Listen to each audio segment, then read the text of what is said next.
Call of Duty's been around for over 20 years, making it one of the largest video game franchises of all time. Considering it's been a hit year after year and it's basically a permanent home at the top of the sales charts since COD 4, you'd think we'd know every single Call of Duty game and what it had to offer. But that's where you're wrong. Today, I've compiled a handful of Call of Duty titles that you completely forgot existed. Or better yet, you probably didn't even know existed, especially the last two. Let's dive in.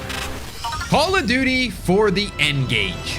One thing that you don't often think about is just how powerful a piece of hardware modern mobile phones are. Think about it. The phone in your pocket, or the one you're watching this video on, can run a fully built out Call of Duty title and Warzone all on the go.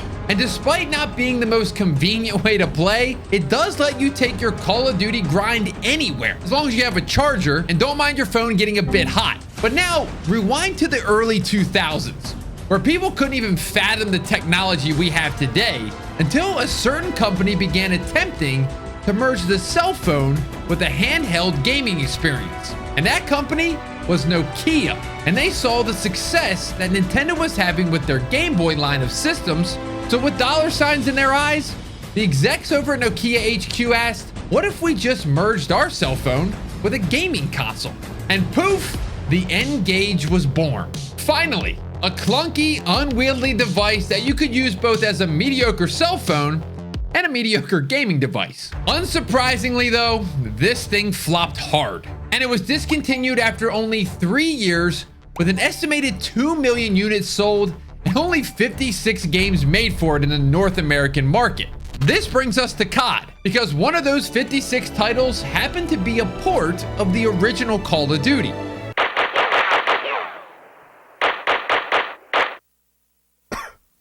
It's rough around the edges, as you can see, but the fact that they managed to make a full-blown console game run on this little phone is honestly impressive for the time. It's more of a novelty than a game to take seriously and play all the way through, but for a 2003 game on the go, I was honestly kind of impressed.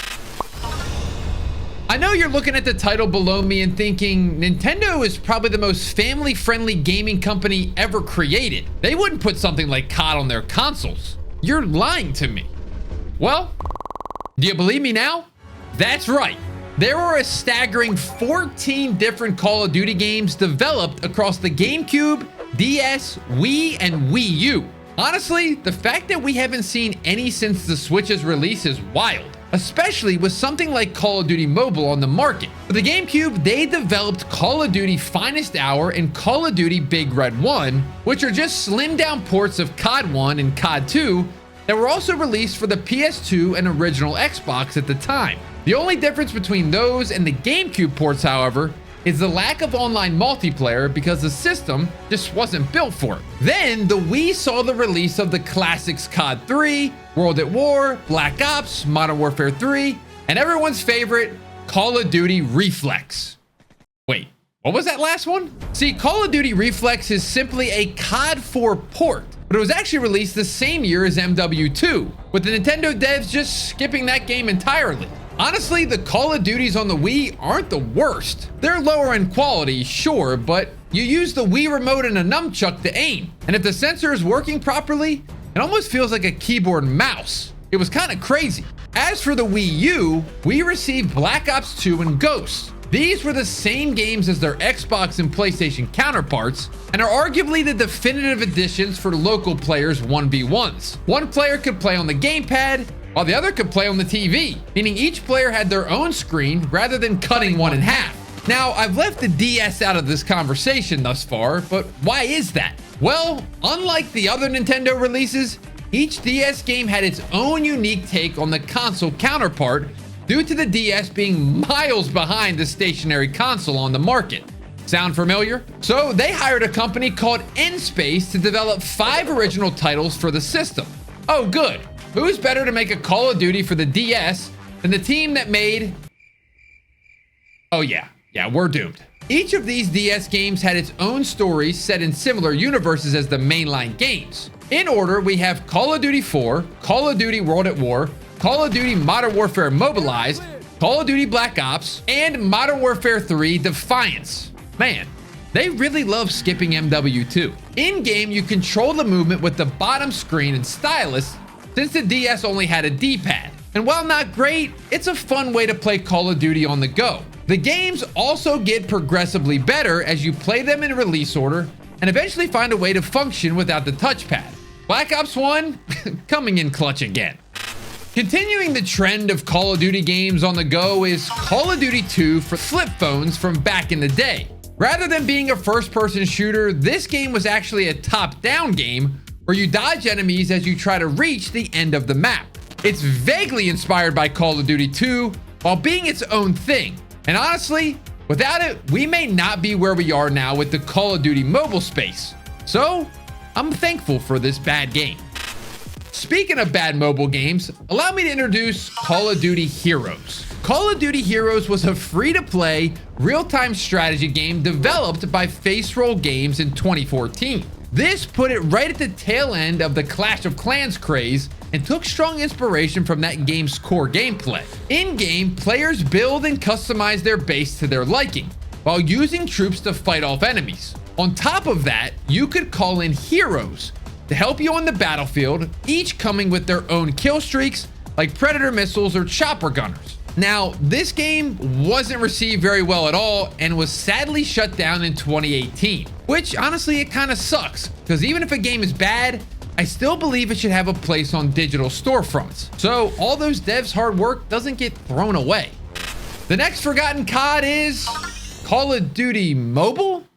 Okay, that's not the unknown game, but the next game is the reason we even have Call of Duty Mobile, and that's Call of Duty Online. This free-to-play game mashed elements from all the mainline Call of Duty games into one cohesive multiplayer experience, much like Call of Duty Mobile does now, except it wasn't limited to just phones.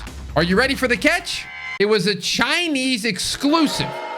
It first released in China back in 2015, and in the time before it shut down in 2021, it received constant updates and was played by tons of people across China. Now, there were a few ways to play it in North America if you knew your way around a VPN, but otherwise, this never saw a global release and is most likely the biggest inspiration for Call of Duty Mobile. This next COD falls perfectly into the middle of the Venn diagram of forgotten games and forgotten game consoles. I'm talking about the obscure Black Ops Declassified, which was released on something called the PS Vita back in 2012. The game's story follows the new character Ryan Jackson, who is a CIA analyst conducting a report on Mason, Woods, and Hudson during their time between Black Ops 1 and Black Ops 2. This means that technically this game is canon to the overall Black Ops lore, although nothing too important really happens for it to actually matter in the long run. Gameplay-wise, missions are about as simple and boring as you would think for a game based around some guy filing a report. And when counting up all 10 operations, they only come out to be a total of 1 hour of playtime. Even for COD, that's short. But unlike a lot of handheld-only titles today,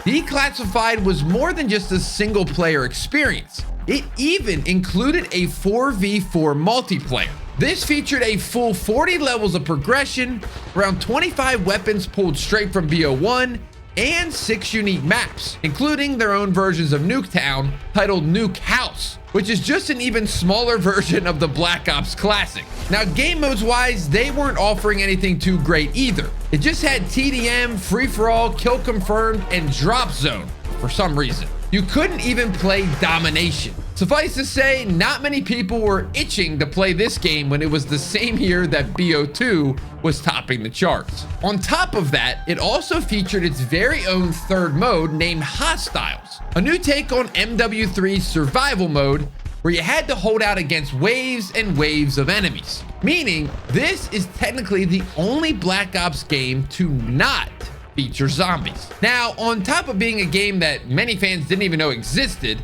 those who actually did buy and play through it absolutely hated it. The controls were clunky, the story missions were dull, and the whole thing was riddled with bugs and glitches. In fact, the developers, Instigate Games, would later completely shut down a few months after the game was released to a staggering 33% on Metacritic. Say what you will about modern Call of Duty games, but at least none of them were so bad that an entire studio went bankrupt.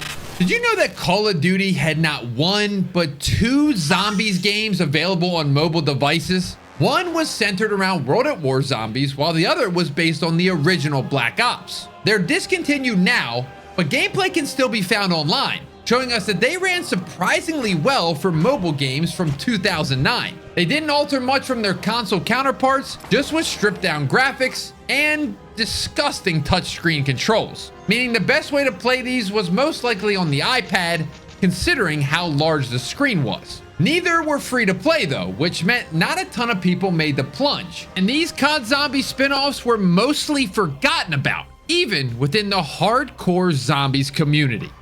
Now this is the big one. This is the Call of Duty game that I am positive none of you have heard of, unless you're from Australia. You heard me right. Call of Duty had its own exclusive mobile game in Australia entitled Call of Duty Siege. Now, not much can be found on this game, but here's what the title's description says. Conquer the galaxy in Call of Duty Siege, the real-time strategy and collectible card game set in Call of Duty Infinite Warfare universe. Command your warship, the Retribution, to form offensive strike teams and reclaim planets from enemy factions that have seized power from the United Nations Space Alliance. The universe is under siege, and you're its last hope. Are you up for the challenge? So yeah, this game took place in Infinite Warfare universe, featuring characters like Nick Reyes, Ethan, and John Soap McTavish, and all planets like Earth, Mars, and Mercury. Like Call of Duty Heroes, the gameplay was top-down and mimicked Clash Royale by having troop cards you can add to a deck and deploy in a battle given certain points. It honestly sucks it never came to America, because just on the limited gameplay alone, I'm more sold on this than Call of Duty Heroes. So, there you have it. These are just a few Call of Duty games that you may have forgotten about or never even heard of. If you want me to play some more forgotten Call of Duty games, leave a like, subscribe, and comment down below. Thanks for watching, and we'll see you in the next one.